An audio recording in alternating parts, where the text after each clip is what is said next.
guys. How are you doing? Great, Sophia. Hi, Sophia. You're looking gorgeous as usual. Gee, thanks. Okay, everybody. Are you ready for some real talk? This is a show about you, for you, our listeners.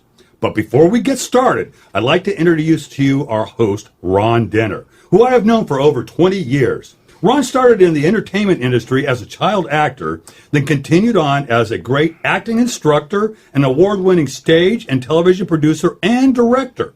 Ron and I have worked on many projects and shows together. And now, without any further ado, I introduce to you an incredibly talented and gifted man, Mr. Ron Denner. Thank you, Frank, and thank you to our listeners who don't want to just talk, but want real talk. I hope we can uplift your spirits today and share with you interesting and fun escape. We want everyone to know the show's based upon the topics and comments that you, our listeners, have suggested. Frank, why don't you give our listeners our phone number so they can call for their comments and suggestions? All right, Ron. The number to call is 212-714-7122. I'll repeat that. Our number is 212-714-7122. Thank you, Frank. Hey, by the way, how you feeling, buddy? Pretty good. Been a nice day so far. How about you? I'm doing really good. Are you ready for our first segment? Oh, you bet I am. What are we going to start with? Well, I was thinking, why don't we start with our secrets and confessions segment? Ooh, I love secrets. This could be really juicy. I can't wait to hear this. Okay, Frank. What does our first listener have to say? Well, okay. Our first listener is from Brooklyn, New York. When asked what makes him smile, answered, he smiles most when he's thinking of something dirty. Ooh. That's a real genuine secret. I bet a lot of men can relate. I know. Oh, goodness. Our next listener was asked, what secret have they been keeping from their siblings? Our listener from Allentown, New Jersey said she very much is in love with her sister's husband, but would never let them know. Oh, my. That's an interesting secret. Frank, we need to follow up with this listener. I'm curious to see if this develops into a new relationship or a divorce. Dun, dun, dun, dun, dun.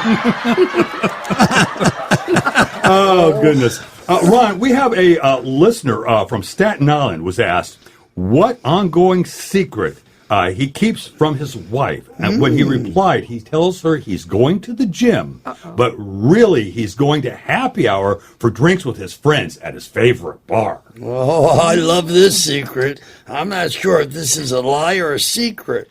But hey, guys, let's remember this one. And don't forget to keep some mouthwash and an extra shirt in the car. We all know the smoke and booze scents can linger. And wives are like the scent police. Oh, you guys are so bad. Ron, the scent police? Really? Yeah, Frank, the That's scent hilarious. police. I love it. Oh, my goodness. Our next listener is from Manhattan. When asked to tell us about her deepest secret that won't be a secret for long. I wonder what kind of secret won't be That's a secret a for good long. question. Ooh, it's good. She replied that she is pregnant, but not with her fiancé's baby, and he doesn't even know that she's pregnant. Uh-oh. I smell trouble ahead. Well, the big question is, what does this listener do? Does she tell her fiancé the truth? Does she tell her real father the truth? This remains to be seen. It's a real nail-biter, and a great question for our listeners. Let us know what you think she should do. Sophia, do you have a secret? I do. I have a crush on you. In that case, Sophia, let's get together after the show. Oh, yes, I'll look forward to it. We'll find out more about Ron and Sophia's encounter on our next show.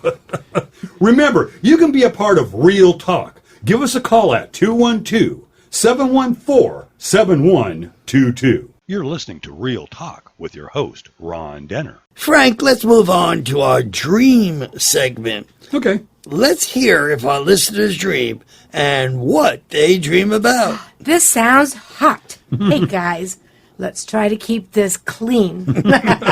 Sophia, do you dream? Yes, Ron, I do. But my dream may not be appropriate to discuss on the radio. I'll share it with you at our after-hour show, Encounter. Boy, this is going to be some encounter. Okay. Oh, man. Ron, let me ask you a question. Do you dream? Yes. Not only do I dream, but I make dreams happen. That's why I'm in showbiz. My personal dream is that the world is at one, and all of us live in peace and harmony together. Keep dreaming that dream, Ron. Frank, we'll have to see what the future holds. For now, let's get back to our listeners and hear more about their dreams. Oh, goody. All right. Well, Ron, we heard from a young lady in Queens, New York. When asked, what does she dream about? Her reply was, she pictures herself on an uninhabited, isolated, tropical island with her two favorite movie stars. A menage a trois. Oh, Frank, does she mention who her favorite movie stars are? Ron, no, actually, unfortunately, she does not tell us, but we can just imagine. Oh, boy, let's move on. Let's hear our next listener's dream. Well, this listener is from Clifton, New Jersey, says that he dreams that he is an astronaut and lands on another planet of just women. Wow, that sounds like heaven to me. Boy, Really? you guys are really dreamers. Some people don't just dream when they sleep. That's true. I dream all the time. What do you dream about? Oh, come on, Ron. You know I can't talk about that on the air. Aw. Okay, I see. In that case, Frank, let's hear our next listener's dream. All righty. This one is interesting. Our listener comes from the Bronx, and her dream is that she is on the cover of Sports Illustrated and is in every sports team's locker room, and that she is invited to come there in person. I wonder what will happen next. I wish I was invited. I would love to include her in my dream. Okay, let's move on. Frank, what's our next listener's dream? Let's see. We have a gentleman from White Plains, New York, that says, I dreamed that I am a bullfighter and that my wife is the bull. Not quite sure what to make of this one, Ron. Me neither. It sounds like a lot of bull. Is it true that everyone dreams whether they remember it or not? I don't remember. You can be a part of Real Talk. Sophia, give them the show's phone number so they can give them a call. That number is 212-714-7122. Give us a call. Well, Frank, do we have any more listener comments? Yeah, we do, Ron, but I think we should move on to our listeners' questions. Okay, let us hear and answer their questions. Are you ready, Frank? Oh, absolutely. Are you ready, Sophia? You know I am. Sophia, what makes you happy? Oh, Ron, you know that answer. That answer is you. Oh, boy. Frank, do you think more of the past, the future, or the now? The now. Why the now? Simple. Because we're all on the radio together. Okay. Hey, Sophia, if you were shot out of a cannon, where would you want to land? That's easy, Ron. Wherever you are. Boy. If you were an animal, Frank, what animal would that be? I'd be a lion. Why a lion, Frank? Because it has the loudest roar. Sophia, would you like to relive your childhood? I'm still living through it. Well, that's true. Sophia, you ask a question. Okay. What is a friend? Well, simply put, All of us. That's right, Frank, including our listeners. I have a question for you, Ron. What do you think the most important thing for people to understand is? We are all human beings, and that all people are the same. They have a heart and a soul, and they need to love and respect each other. Live and let live. Yes. Yeah, I so much agree. Frank, let me ask you this. In your lifetime, is there anything you would have done differently? Oh, come on, Ron. You know the answer to that. I wouldn't have been married 4 times. You know I'm joking. I've never been married. Frank, I must say you had me going. Well, hey, I tell you what, we actually have a question here for Sophia. A listener wants to know if you have ever been skydiving. Yes, but not in the sky. Hey? Ron, I'm going to be leaving the studio now, and I'll meet you outside for our encounter. Keep it real, guys. Do, do, do, do, do, do, do, do, do, do. All right, Ron, let's do some real talk just between us men. Okay, you mean sweet talk? Like the two of you? No, come on. Let me ask you something. In your lifetime, is there anything you would have done differently? I would have been more aware of the moment. Okay, what do you mean? Relish the present moment and don't dwell in the past or future. In other words, as John Lennon said, life is what happens when you're making other plans. You know, Ron, you are so right. Real talk feels so good. You know, Ron, just saying thank you also makes you feel so good. Just those 2 words can mean so much, and all you have to do is mean it when you say it. Every time I see a firefighter or a first responder, I'll walk up to them and tell them thank you, because they're out there doing something that really makes me, them, and all of us feel very good. Hey, guys, excuse me for interrupting, but Ron, I forgot to give you this note that I want you to read. See you later. Ron, read the note. No, I'll read it privately. Oh, come on, Ron. Oh, okay. A little note to say I care. Have an encounter with me if you dare. Our little secret we can treasure. I'm your Sophia. What's your pleasure? Woo! Whoa. Ron, sounds like you're going to have a really hot night tonight. I need a fan for this one. Woo! Okay, Frank. Let's get back to some real talk just between us. Okay. Frank, you've never been younger than you are now, so live the moment. That's right, Ron. I do. I live in the moment. Do you believe in coincidences? No, Ron, I don't. Why not? Well, let me give you an example. Have you ever been thinking of some person that, say, you haven't thought of in a while? Then all of a sudden you get a card, a phone call, or actually even run into that person and say, wow, what a coincidence. I was just thinking about you. But I believe it's causality. By you thinking of the person, you caused it to happen.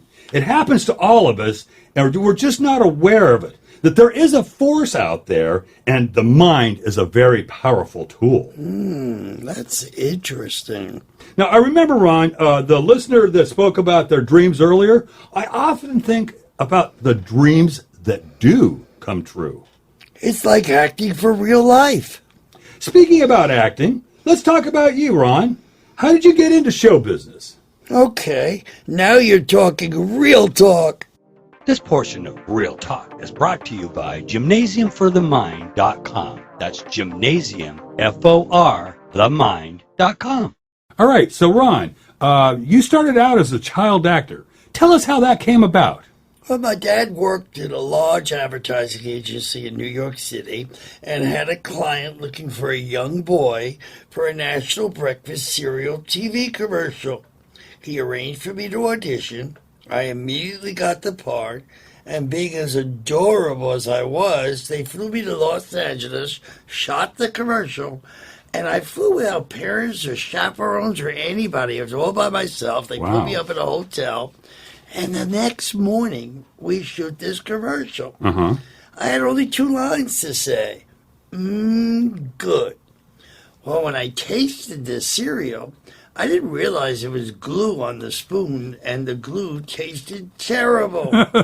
This is so the cornflakes stayed each shot on the spoon, and it really made it interesting for me. I had to keep smiling, performing the line, and that evening, they flew me home back to New York. It was so quick. I was 9 years old and earned $9,000 for 2 words. Wow, that's around $40,000 for 2 words at today's rates. Let me ask you, what else did you do as a child actor? In my hometown when I was a kid, I remember the Ringling Brothers Barnum Bailey Circus with open tents came to town.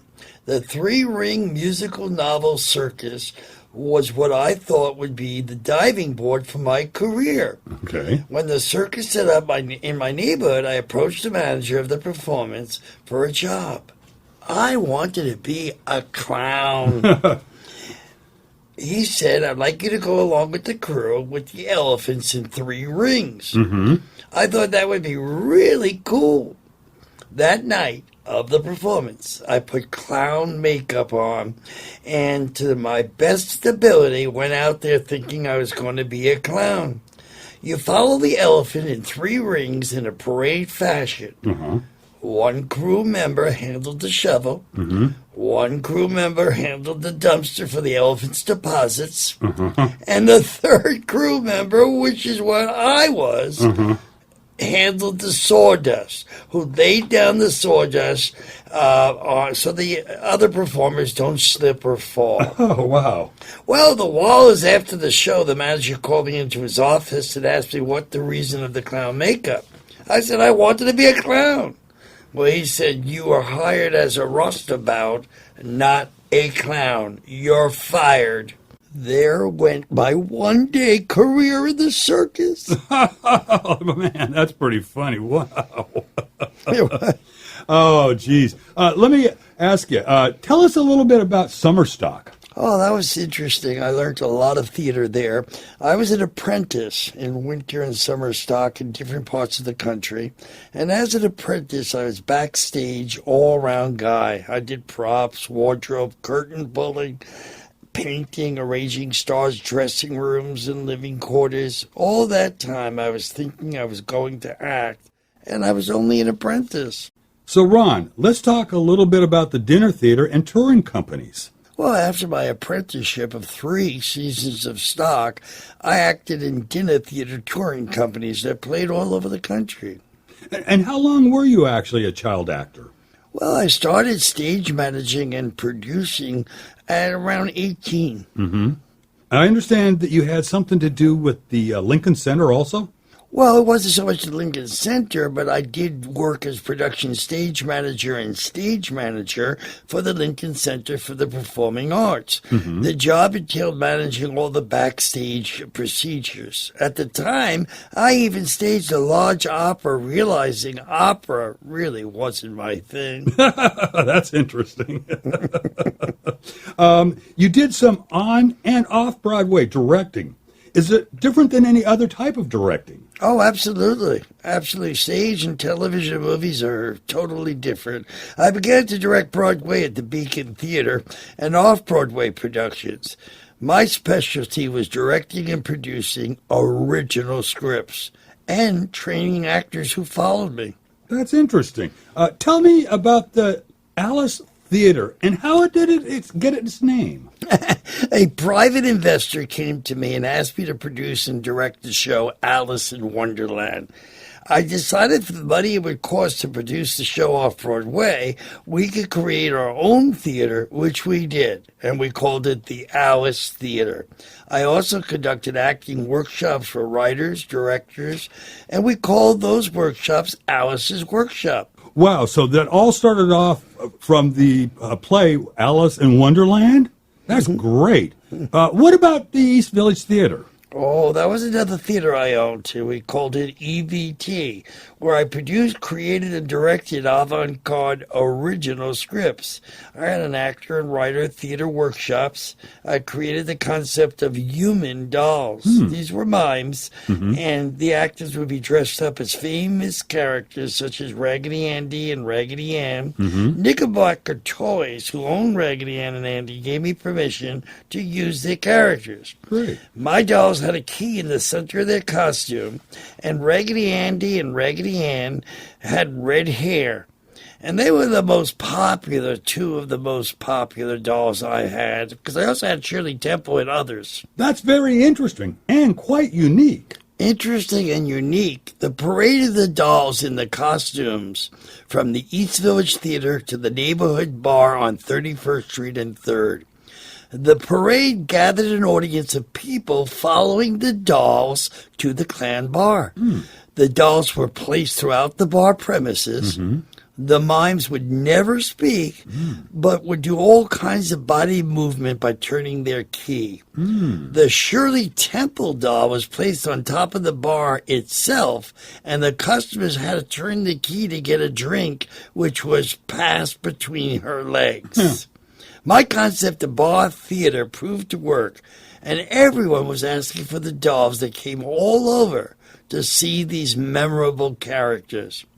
The bar owner was so pleased that his business picked up that he took down his own marquee and put up a new marquee that said Ron Denner's Bar Theater. That's awesome. They renamed the bar after you? Yes, they did. Wow. I understand that you had a cable TV show here in New York also. I was approached by Sterling and Teleprompter cable TV companies in New York to do my own show.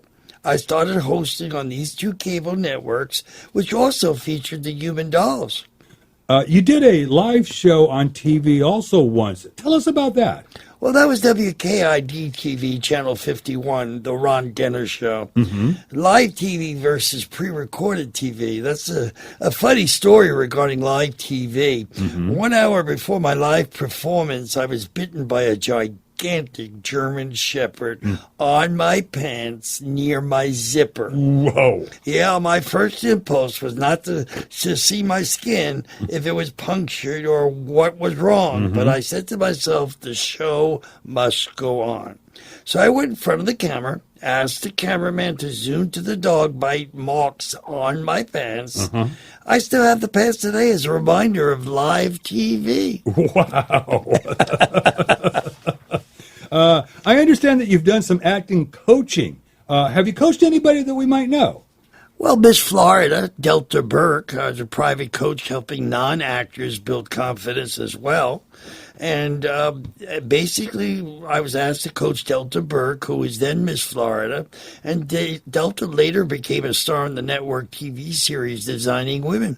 Interesting. Now, I understand that coaching and talent managing are not quite the same. Do you have any good stories that you can share? I coached 6 sisters, aged 7 years old to 18, in their father's garage. They're a group of singers who I coached and developed in performance techniques. Their father, a very religious man, said his only dream was to get his 6 daughters on the Lawrence Welk TV show. After I heard the sisters sing and the material they did, I knew the Lawrence Welk show would be a good fit. I tried to contact Lawrence Welk through agents, managers, and TV networks. I was told Mr. Welk is not auditioning talent as he was on vacation playing golf. That didn't stop me. I tracked down the country club and the time Mr. Welk would be on the golf course.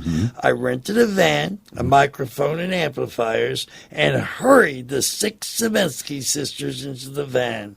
We drove to the golf club and set up equipment just before Mr. Welk was about to swing his golf club. I told the girls to go, and they began singing.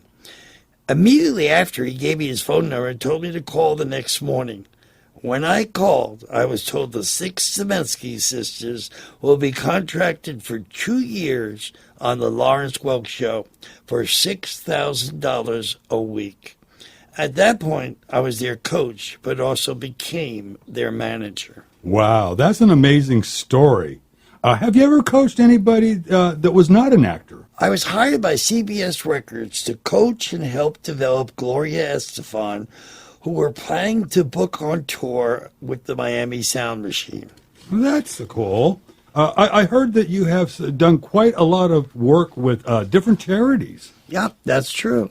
I did a concert to benefit the American Diabetes Association with Andy Gibb and his brother Maurice Gibb of the Bee Gees. We were booked at the J.L. Knight Center, a 5,000-seat theater. It was filled to capacity, and a thrilling performance was given by Andy Gibb.